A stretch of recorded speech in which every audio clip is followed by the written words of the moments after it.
नमस्कार, मैं हूं आपके साथ शिवानी रतूड़ी और आप देख रहे हैं कैपिटल टीवी उत्तर प्रदेश।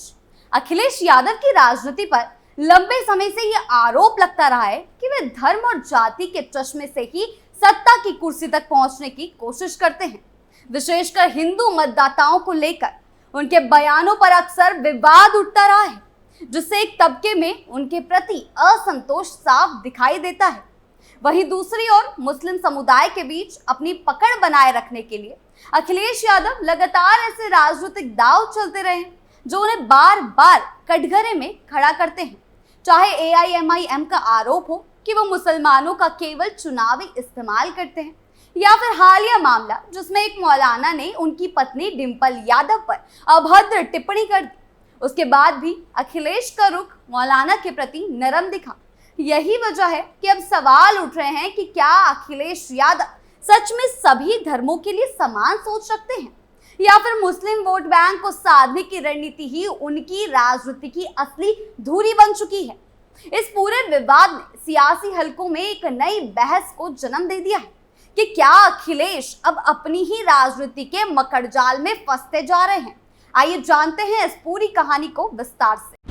मुस्लिमों को साधने में फंसे अखिलेश। समाजवादी पार्टी के प्रमुख अखिलेश यादव की छवि हमेशा से धर्मनिरपेक्ष राजनीति करने वाले नेता की रही है, लेकिन समय समय पर उन पर मुस्लिम तुष्टीकरण और वोट बैंक की राजनीति करने के आरोप भी लगे हैं। खासतौर पर उत्तर प्रदेश की राजनीति में यह धारणा प्रबल होती रही है कि अखिलेश यादव मुसलमानों को एक समर्पित वोट बैंक के रूप में देखते हैं और चुनावी समीकरण को उसी के अनुसार साधते हैं। हालांकि ये बात उतनी ही विवादित भी है, क्योंकि विरोधी पार्टियां विशेषकर भाजपा इस पर लगातार हमलावर रहती है।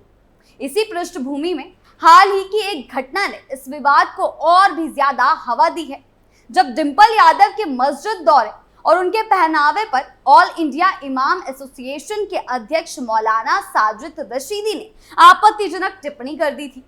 इस बयान ने न केवल सपा के कार्यकर्ताओं को उत्तेजित कर दिया, बल्कि इसने अखिलेश यादव को भी एक असहज स्थिति में खड़ा कर दिया है। अखिलेश की राजनीति हुई फ्लॉप। दरअसल ये विवाद तब शुरू हुआ जब संसद भवन में चर्चा के बाद समाजवादी पार्टी के सांसदों ने एक मस्जिद में बैठक की और इस दौरान डिंपल यादव पारंपरिक साड़ी पहने मस्जिद में बैठी हुई थी। तस्वीरें सामने आने के बाद मौलाना साजिद रशीदी ने एक न्यूज चैनल पर बहस के दौरान डिंपल यादव के पहनावे और उनके बैठने के तौर तरीके पर टिप्पणी कर दी। उनका कहना था कि डिंपल को सिर ढकना चाहिए था और उन्हें तुलना करते हुए कहा कि अन्य महिला सांसद इकरा हसन ने सिर ढका था, जबकि डिंपल ने नहीं ढका। और इसी को लेकर उन्होंने आगे भी कई तरीके की टिप्पणी की, लेकिन इस मामले में अखिलेश यादव ने कोई भी बयान नहीं दिया। यही नहीं, उन्होंने समाजवादी पार्टी के अन्य सांसदों को भी कटघरे में खड़ा किया और डिंपल के बैठने के अंदाज को लेकर भी आपत्तिजनक भाषा का प्रयोग किया है, जिसे कई लोगों ने महिला के सम्मान के खिलाफ माना। इसके बाद समाजवादी पार्टी के कार्यकर्ताओं में आक्रोश भड़क उठा। मामला उस समय और गर्मा गया जब एक टीवी चैनल स्टूडियो में डिबेट के दौरान सपा के युवा नेता ने मौलाना साजिद को लाइव कैमरे पर थप्पड़ जड़ दिया। वीडियो तुरंत ही सोशल मीडिया पर वायरल हो गया और देश भर में राजनीतिक हंगामा शुरू हो गया। सपा कार्यकर्ताओं ने न केवल राजनीतिक सार्वजनिक तौर पर मौलाना के खिलाफ प्रदर्शन किए, बल्कि सोशल मीडिया और सड़कों पर भी नारेबाजी की गई। बीजेपी और ओपी राजभर जैसे कई नेताओं ने अखिलेश यादव को भी कटघरे में खड़ा किया है कि आखिर इस मामले में, अपनी पत्नी के मामले में वो कोई भी टिप्पणी क्यों नहीं कर रहे हैं। कई जगहों पर उनके पुतले जलाए गए और गिरफ्तारी की मांग उठी मौलाना साजिद रशीदी की। दूसरी ओर मौलाना ने दावा किया कि यह हमला एक सुनियोजित साजिश थी और वे डिबेट के बाद चैनल स्टेज पर खड़े थे जब 2-3 लोगों ने मिलकर उन पर हमला कर दिया। राजनीति ने तब नया मोड़ लिया जब इस पूरे घटनाक्रम पर अखिलेश यादव की प्रतिक्रिया आई। उन्होंने साफ तौर पर कहा कि किसी पर हिंसात्मक हमला नहीं होना चाहिए और कानून को अपने हाथ में लेने की अनुमति किसी को नहीं दी जा सकती। मगर उनकी इस प्रतिक्रिया को लेकर ही विवाद गहराया, क्योंकि उन्होंने अपनी पत्नी डिंपल यादव पर की गई मौलाना की टिप्पणी पर स्पष्ट शब्दों में कुछ नहीं कहा, लेकिन अब मौलाना को जो हाथापाई हुई मौलाना के साथ, उस पर उनका बयान सामने आ गया, तो इसको लेकर सपा प्रमुख अब फिर घिर गए हैं। सपा प्रमुख की इस चुप्पी की बीजेपी और अन्य विरोधियों ने भी मुद्दा बना लिया। बीजेपी ने अखिलेश पर तंज कसते हुए कहा कि सत्ता की लालच में वे अपनी पत्नी के अपमान को भी नजरअंदाज कर रहे हैं। उनके अनुसार अखिलेश मुस्लिम वोटों के लिए इतने समर्पित हो गए हैं कि वे अपनी ही पत्नी के सम्मान को नजरअंदाज कर बैठे हैं।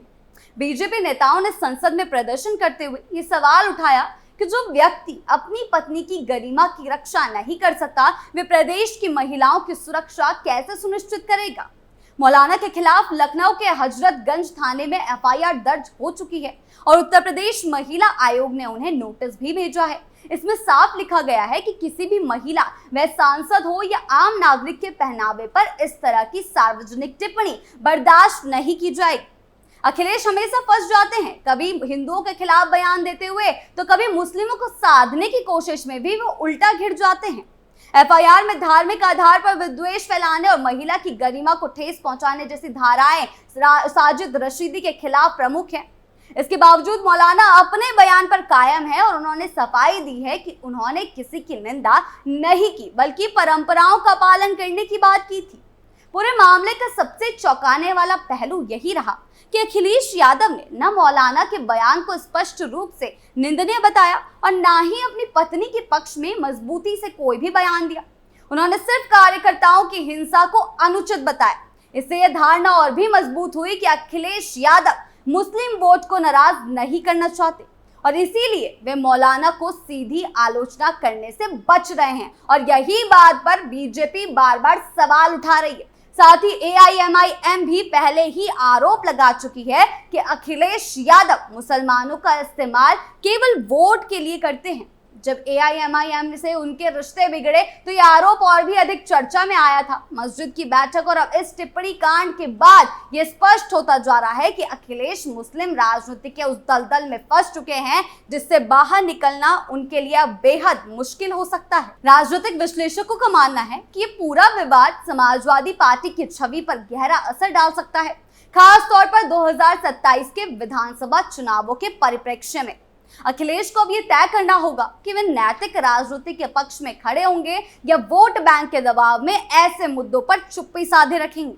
विपक्ष से उनके नैतिक साहस की असफलता के रूप में प्रचारित कर रहे हैं और यह भी कि जो नेता अपनी पत्नी के अपमान पर चुप्पी साध सकता है वह राज्य की जनता के साथ कितना खड़ा होगा, ये एक बड़ा सवाल उठ रहा है। सवाल अब ये नहीं है कि मौलाना ने क्या कहा, बल्कि यह है कि उस पर नेतृत्व ने क्या कहा। और जब नेतृत्व चुप रहता है, यानी कि अखिलेश यादव चुप रहते हैं, तो कई बार चुप्पी सबसे जोरदार बयान बन जाती है। इस पूरे घटनाक्रम ने न केवल समाजवादी पार्टी की अंदरूनी राजनीति और अखिलेश यादव की प्राथमिकताओं को उजागर किया, बल्कि ये भी दिखा दिया कि धर्म, पहनावा और महिला सम्मान जैसे मुद्दे अब भारतीय राजनीति में कितने संवेदनशील और निर्णायक बन चुके हैं। जिस तरह अखिलेश यादव ने अपनी पत्नी डिंपल यादव के प्रति सार्वजनिक रूप से समर्थन प्रकट करने से परहेज किया है, उसने एक बड़ा राजनीतिक संदेश दिया है, शायद अनजाने में ही सही। अब जनता की नजर 2027 के चुनावों पर है, जहां ये तय होगा कि लोग इस चुप्पी को राजनीतिक परिपक्वता समझते हैं या नैतिक विफलता। सत्ता की राह अब और भी अधिक चुनौतीपूर्ण दिखने लगी है सपा के लिए और यदि अखिलेश यादव को वाकई सत्ता में वापसी करनी है तो उन्हें ये साबित करना होगा कि वे केवल वोट बैंक के नेता नहीं, बल्कि सिद्धांतों और सम्मान के साथ खड़े होने वाले नेता भी हैं, जो दिखाई नहीं पड़ रहा है। अन्यथा यह मामला एक ऐसा मोड़ बन सकता है जो समाजवादी पार्टी के राजनीतिक भविष्य की दिशा तय कर देगा। आपको क्या लगता है, हमें कमेंट सेक्शन में जरूर बताएं। नमस्कार।